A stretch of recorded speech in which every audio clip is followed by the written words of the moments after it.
बारामती तालुक्यात सध्या मुसळधार पाऊस सुरू आहे। पिंपळी लिमटेक जवळ नीरा डावा कालव्याला भगदाड पडल्याची घटना घडली आहे। दरम्यान या कालव्याचं पाणी नागरिकांच्या घरात आणि शेतांमध्ये सुद्धा शिरलंय। आपण पाहू शकतो अत्यावश्यक कामाशिवाय घराबाहेर पडू नये असं आवाहन त्यामुळे नागरिकांना केलं जात आहे। किती भयंकर पद्धतीनं हा प्रवाह पाण्याचा या ठिकाणी आहे।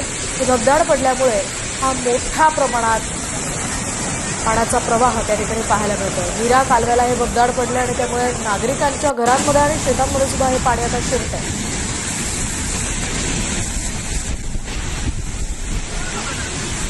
अधिकची माहिती जाणून घेऊयात आमचे प्रतिनिधी प्रदीप कापसे यांच्याकडून। प्रदीप, काय सांगाल? मोठ्या प्रमाणात या ठिकाणी घरांमध्ये आणि शेतांमध्ये पाणी शिरतंय अशी माहिती प्रदीप मिळते। काय अधिकचे अपडेट्स आहेत त्या ठिकाणचे?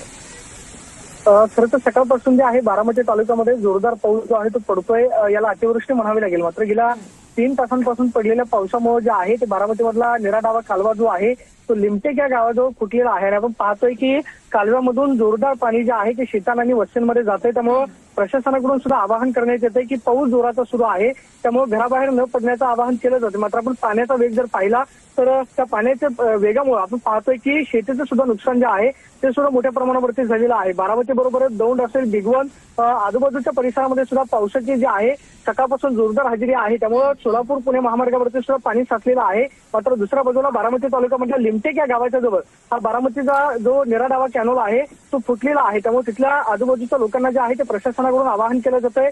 काळजी घेण्याचं आवाहन जे आहे ते प्रशासनाकडून करण्यात येते। मात्र आपण दृश्यांमध्ये जर पाहिलं तर पाण्याचा वेग आपल्याला लक्षात येतोय की यावरून आपण पाहतोय की पावसाची तीव्रता जी आहे ती आपल्याला नक्की लक्षात येईल आणि पडलेल्या अतिवृष्टीमुळे आपण पाहतोय की नीरा डावा कालवा जो आहे तो फुटलेला आपल्याला पाहायला मिळतो। नक्कीच धन्यवाद प्रदीप दिलेल्या या सविस्तर माहितीसाठी। त्यामुळे लोकांनी काळजी घ्यावी असं आवाहन केलं जात आहे।